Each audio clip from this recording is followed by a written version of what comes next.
নমস্কার প্রিয় দর্শক বন্ধু। ভগবান আপনাদের সকলের মঙ্গল করুন এবং আপনাদের সকল মনস্কামনা পূরণ করুন, এই কামনাই করি। আমি অ্যাস্ট্রোলজার সৌভিক চক্রবর্তী, পামিস্ট সৌভিক চ্যানেলটিতে আপনাদের স্বাগত জানাই। আজ আমরা আলোচনা করব হস্তরেখা বিচারের শনির দ্বারা উৎপন্ন হওয়া 3টি গুরুত্বপূর্ণ যোগ সম্পর্কে। তো নিজেদের হাতের সাথে মিলিয়ে অবশ্যই দেখুন। পুরুষদের ক্ষেত্রে নিজের ডান হাতের সাথে মেলাবেন এবং মহিলাদের ক্ষেত্রে অবশ্যই বলবো নিজেদের বাম হাতের সাথে মিলিয়ে দেখুন। প্রথমেই যে যোগটি সম্পর্কে আমি আলোচনা করব সেই যোগটির নাম হলো আত্মঘাতী যোগ। তো অবশ্যই ভালো করে লক্ষ্য করবেন। যদি কোনো জাতক বা জাতিকার হাতের মধ্যমা আঙুল বা মিডল ফিঙ্গারটি একটু যে কোনো দিকে টিল্টেড হয়, অর্থাৎ এইভাবে এই হাতটিকে লক্ষ্য করলে দেখতে পাবেন এই হাতটির এই জায়গাটি কিন্তু একটু টিল্টেড বা একটু বেঁকে রয়েছে, এই ধরনের হতে পারে। অথবা এই দিকেও তর্জনী আঙুলের দিকেও টিল্টেড হতে পারে, অর্থাৎ সম্পূর্ণ সোজাসুজি না থেকে একটু বেঁকে যদি থেকে থাকে এই ধরনের টিল্টেড হয়। এবং এর সাথে সাথেই হাতের মধ্যমা আঙুলের 3টি যে পর্ব থেকে থাকে, অর্থাৎ এটি ফার্স্ট ফ্যালাং, উপরের পর্ব বা প্রথম পর্ব, এটি সেকেন্ড ফ্যালাং এবং এই পর্বটিকে থার্ড ফ্যালাং বলা হয়। এই 3টি পর্বে যদি একাধিক আড়াআড়ি রেখা থাকতে দেখা যায়, অর্থাৎ এই ধরনের যে আড়াআড়ি রেখা থাকতে দেখা যায় হাতে, এই ধরনের আড়াআড়ি রেখা যদি 3টি পর্বেই থাকতে দেখা যায় এবং এর সাথে সাথে হাতের শনি পর্বতে একটি স্টার সাইন বা তারকা চিহ্ন যদি থেকে থাকে, অর্থাৎ শনির ক্ষেত্রে যদি এই ধরনের চিহ্ন দেখতে পাওয়া যায়,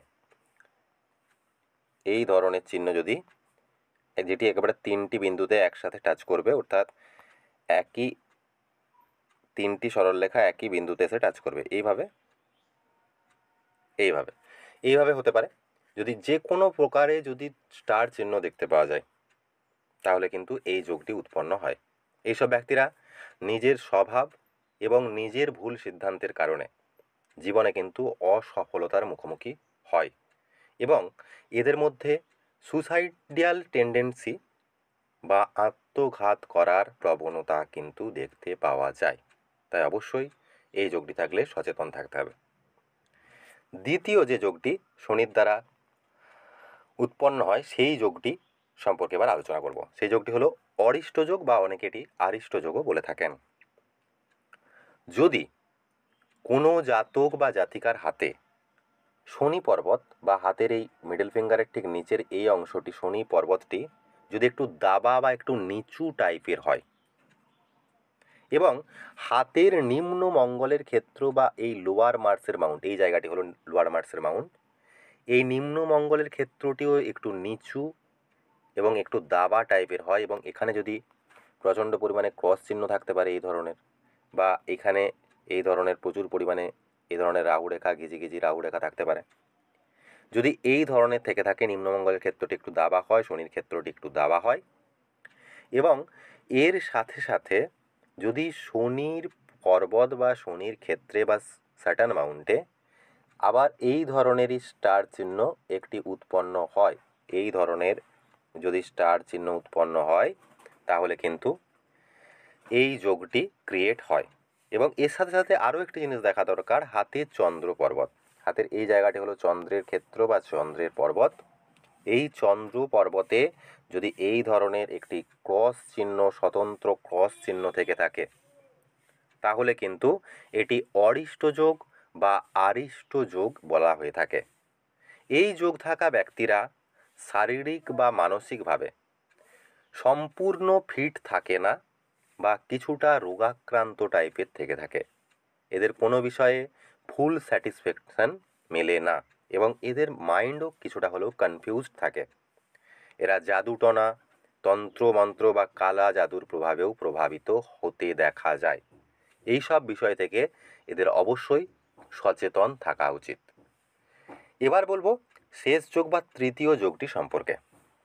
তৃতীয় যোগটি হলো কলহ যোগ। যদি কোনো জাতক বা জাতিকার হাতে শনি পর্বতে এই ধরনের একাধিক আড়াআড়ি রেখা থেকে থাকে অথবা শনি পর্বতে এই ধরনের ক্রস চিহ্ন একাধিক পরিমাণে দেখতে পাওয়া যায় অথবা শনি পর্বতে যদি স্টার চিহ্নও থেকে থাকে, এই ধরনের স্টার চিহ্ন শনি পর্বতে থেকে থাকে, তার সাথে সাথে হাতের চন্দ্র পর্বতটিতে একটি ক্রস, অর্থাৎ এই ধরনের ক্রস, এবং এর সাথে সাথেই একাধিক যদি আড়াআড়ি রেখা, অর্থাৎ এই ধরনের আড়াআড়ি রেখা এর সাথে সাথে যদি থেকে থাকে, অথবা চন্দ্র পর্বতটিতে ক্রস এবং একাধিক আড়াআড়ি রেখা না থেকেই চন্দ্র পর্বতটিতে যদি কোনোভাবে যদি একটি তিল চিহ্ন থেকে থাকে, যে কোনো প্রকারে যদি তিল চিহ্ন থেকে থাকে, এই ধরনের তিল চিহ্ন যদি থেকে থাকে, তাহলে কিন্তু এই যোগটি উৎপন্ন হয়ে থাকে। এই যোগ যদি কোনো ব্যক্তির হাতে থাকে বা উৎপন্ন হয়, তাহলে এরা ছোটোখাটো কারণে বা কখনো কখনো বিনা কারণেই অপরের সাথে তর্ক বিতর্ক করতে থাকে। এদের খুব কম মানুষের সাথে মনের মিল হয়ে থাকে। তো এই ধরনের যোগ থাকলেও অবশ্যই আপনাকে নিজের বৈশিষ্ট্য, নিজের চরিত্রের ক্ষেত্রে অবশ্যই সচেতনতা রাখা দরকার। তো বন্ধুরা, এই ছিল আজকের হস্তরেখা শাস্ত্র অনুযায়ী শনির দ্বারা উৎপন্ন হওয়া 3টি অশুভ যোগ সম্পর্কে আমার আলোচনা। ভিডিওটি যদি ভালো লেগে থাকে তাহলে অবশ্যই বলবো লাইক, কমেন্ট এবং শেয়ার করতে ভুলবেন না।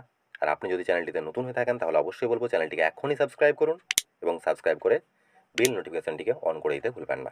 ভালো থাকুন, সুস্থ থাকুন। আপনাদের অসংখ্য অসংখ্য ধন্যবাদ।